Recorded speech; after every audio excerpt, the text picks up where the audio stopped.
Demain nous appartient, résumé de l'épisode 1221 du lundi 4 juillet 2022, Charlie évite à Nathan de nouveaux ennuis avec la police. À la paillote, une cliente dévisage Nathan. Elle a l'impression de l'avoir déjà vu. Nathan se méprend sur ses intentions et pense lui avoir tapé dans l'œil. Cette même cliente le filme un peu plus tard sur la plage alors qu'il met de l'ambiance. Elle en profite pour lui demander son nom. Cette cliente envoie ensuite les images à son mari qui lui confirme que c'est bien Nathan qui lui a volé la montre de sa mère l'année dernière. La cliente confronte Nathan qui nie les faits. Mais elle se souvient parfaitement du numéro que Nathan leur avait fait pour les endormir, elle et son mari. Cette cliente est déterminée à aller voir la police et quelque chose lui dit que Nathan a déjà eu certainement des antécédents judiciaires. Nathan la supplie de ne pas le faire, mais sans succès. Charlie vole au secours de Nathan.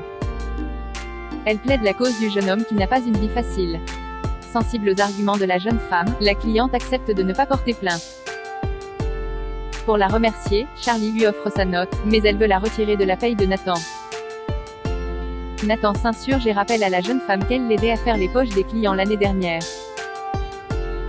Charlie accepte de passer l'éponge pour cette fois. Timothée veut aller voir une professionnelle. Timothée désire faire appel à une prostituée qui saura répondre à ses questions et qui ne sera pas blessée s'il n'aime pas faire l'amour avec elle. Il espère du soutien de la part de son père, mais Victor se montre récalcitrant. Il explique à son fils qu'il n'existe pas qu'une seule manière de faire l'amour et qu'il s'agit d'une question de feeling. Timothée le reprend, c'est une question de pratique, comme lui ont expliqué Anna et le docteur Chardot.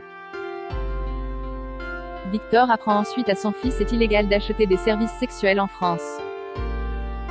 Victor conseille à Timothée de parler à Elsa, persuadé que s'ils se disent les choses simplement, tout ira beaucoup mieux entre eux. Mais Timothée se méprend et décide de parler à Elsa de son idée de faire appel à une prostituée. Victor lui déconseille fortement de le faire, car Elsa risque de mal le prendre. Timothée ne l'écoute pas et fait part à Elsa de son idée d'aller voir une prostituée pour lui demander des conseils. Elle réagit mal. Elsa se montre ensuite blessée quand Timothée lui confie qu'il ne prend pas de plaisir quand il partage un moment intime. Timothée retrouve ensuite Anna qui essaie de lui faire comprendre que ce n'est pas en parlant sexualité avec une inconnue qu'il va lâcher prise avec Elsa, mais en discutant avec sa petite amie. Timothée et Elsa se retrouvent plus tard et se réconcilient. Timothée confie à sa petite amie qu'il ne comprenait pas ce qui le mettait à l'aise quand ils ont fait l'amour, et qu'Anna l'a aidé à y voir plus clair. Ils partagent ensuite un moment intime. Timothée confie à Elsa que c'était mieux que la première fois. Et même s'il n'a pas réussi à lâcher prise, il a cependant très envie de continuer avec elle. Karim fait une embolie pulmonaire. Dans le cadre de son enquête, Martin recherche de potentiels complices de Justin et interroge tour à tour Judith et Noah qu'il a placé la veille en garde à vue. Au cours de son audition, Noah admet connaître Justin. Son grand-père faisait appel à lui en période de forte activité. Mais Noah ment ensuite à Martin. Il lui affirme que Justin n'est qu'une connaissance et qu'ils ne sont pas restés en contact. Martin le met face à son mensonge en lui lisant l'un des messages qu'il a envoyé à Justin et il demande ensuite à Noah d'arrêter de lui mentir. Noah explique à Martin que Justin a mal pris qu'Alex lui propose un mi-temps alors qu'il s'était engagé à le garder quand il a racheté le mât. Il lui avait alors dit de méfier des Delcourt-Bertrand. Justin pensait qu'il n'hésiterait pas à le virer quand Judith en aurait marre de lui. Noah se justifie ensuite sur le fameux SMS dans lequel il écrit qu'il détestait les Delcourt-Bertrand. Il était énervé après sa rupture avec Judith et n'en pouvait plus qu'elle passe son temps avec Jordan. Noah clame ensuite son innocence et il prend la défense de Justin, persuadé que lui non plus n'a rien fait à Alex et sa famille. Martin lui suggère de changer sa ligne de défense, car Justin a reconnu le vol de la caisse du mât et l'agression d'Alex astérisque. Judith est persuadée que Noah ne s'en prendrait jamais au mât ou à sa famille. Même s'ils ont rompu, ils tiennent toujours l'un à l'autre et puis, elle sait parfaitement que Noah n'a rien à reprocher à son père. Le vrai problème, c'est qu'ils se sont pris la tête depuis son retour d'Angleterre.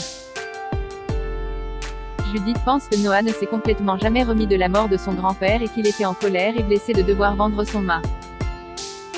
Elle tombe de haut quand Martin lui apprend que Justin et Noah se connaissaient et que tous les deux sont remontés contre sa famille. Judith reconnaît ensuite que Noah était à fleur de peau ces derniers temps, à tel point qu'il s'est battu avec Jordan et qu'elle a dû le renvoyer. Pour Martin, il ne fait aucun doute que Justin et Noah sont complices de tout ce qui s'est passé au mât depuis le début. Le témoignage de Judith confirme les soupçons de la police. Noah était à fleur de peau depuis qu'il a perdu le mât de son grand-père. Il en voulait à Judith de l'avoir quitté et il ne supportait pas de l'avoir flirté avec Jordan Roussel. D'après Martin, il avait assez de raisons de passer à l'acte, surtout si Justin lui a monté la tête. Mais il manque d'éléments matériels pour le prouver. Le procureur décide de prolonger les gardes à vue de Noah et Justin pour permettre à Martin de creuser cette piste. Pendant ce temps, Judith culpabilise d'avoir témoigné contre Noah. Elle a l'impression de l'avoir trahi et de lui avoir attiré des problèmes en disant à Martin qu'il s'est battu avec Jordan. Judith ne digère pas que Noah lui ait caché connaître Justin, et même si son attitude l'a déçue, elle ne pense pas que Noah soit capable de s'en prendre au mât. Empoisonner un bassin et mettre en péril la vie des autres. Alex se range de son avis. Chloé essaie de rassurer sa fille et lui conseille de laisser Martin faire son travail, certaine que Noah va être libéré. Robin a une consultation avec Bénédicte et lui avoue qu'il attendait ce rendez-vous avec impatience. Il lui confie ensuite que c'est toujours un plaisir pour lui de la voir.